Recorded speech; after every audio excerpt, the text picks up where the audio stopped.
Pengaruh interpretasi hukum dalam proses pengadilan dan pengambilan keputusan atau legal reasoning. Sebelumnya, saya Desya Eka dari kelas PHTN Fakultas Syariah, mahasiswa semester 1. Sebelumnya, apa itu pengertian interpretasi hukum? Interpretasi hukum merupakan metode memahami makna-makna yang tertuang dalam teks-teks hukum untuk diterapkan pada penyelesaian kasus yang terjadi.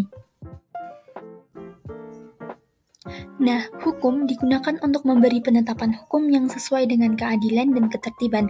Pengambilan keputusan hukum itu melibatkan memahami dan menerapkan hukum yang berlaku dalam konteks sosial, politik, dan juga ekonomi.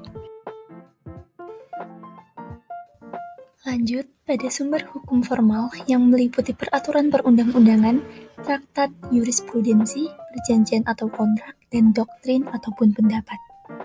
Dalam hukum pula, terdapat legal reasoning yang dimaknai sebagai penalaran tentang hukum. Penalaran hukum ini erat kaitannya dengan interpretasi hukum. Legal reasoning adalah hal yang sangat dibutuhkan penegak hukum, khususnya hakim, dalam menyelesaikan suatu perkara di persidangan. Dalam memutus suatu perkara, hakim harus membangun penalaran yang memadai dalam bentuk pertimbangan-pertimbangan yang dinyatakan dalam putusannya. Lalu, dalam hasil pembahasan menunjukkan legal reasoning dapat dilakukan oleh hakim dengan penemuan hukum melalui interpretasi dan juga konstruksi hukum. Hal ini dapat dilakukan untuk melengkapi pertimbangan hakim dalam suatu putusan, bila mana suatu aturan hukum kurang jelas, tidak jelas, atau tidak lengkap. Nah, pada dasarnya, metode interpretasi hukum yang digunakan oleh hakim atau pengadilan sebagai bagian dari metode penemuan hukum dibagi menjadi beberapa. Di antaranya adalah interpretasi gramatikal atau menurut bahasa, teologis atau sosiologis, sistematis atau logis, historis, komparatif, dan juga futuristis. Tapi ini hanya beberapa saja, belum mencakup semuanya. Metode penemuan hukum sebagaimana diuraikan merupakan bentuk penalaran hakim dalam konteks membuat suatu putusan hukum yang belum jelas atau belum ada dasar hukumnya. Hal ini merupakan suatu bentuk kemampuan penalaran hukum yang juga harus dimiliki oleh seorang hakim.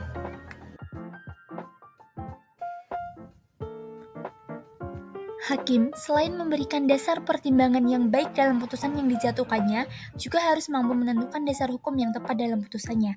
Dengan penalaran hukum yang dimilikinya, hakim sudah bisa menghadapi segala permasalahan yang ada, sehingga dapat memberikan dasar pertimbangan yang cukup dalam putusan yang dijatuhkannya di pengadilan tingkat 1 ataupun pengadilan tingkat tinggi. Dicontohkan dalam interpretasi hukum, dalam kasus kontroversial, kasus Roe v. Wade di Amerika Serikat yang mengangkat tentang isu aborsi. Kasus tersebut menunjukkan bagaimana interpretasi hukum dapat mempengaruhi keputusan pengadilan. Dalam kasus ini pula, hakim harus benar-benar mempertimbangkan berbagai faktor seperti nilai politik dan juga nilai sosial.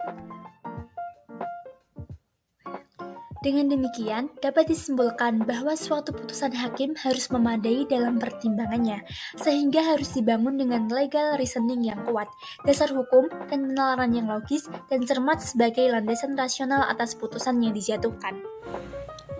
Kemudian, putusan yang dijatuhkan oleh hakim harus berdasarkan pertimbangan yang jelas dan juga cukup. Pertimbangan hakim adalah alasan-alasan penjatuhan hukum yang dilakukan oleh hakim yang dinyatakan dalam putusan hakim. Menurut Halper, sebuah persoalan dan juga putusan hukum tidak boleh terbatas pada makna proposisi yang hanya dianggap logis semata dengan mengabaikan konteks hukum dan juga tujuan hukum. Sekian presentasi yang dapat saya sampaikan. Apabila terdapat kurang dan juga lebihnya, mohon dimaafkan. Terima kasih.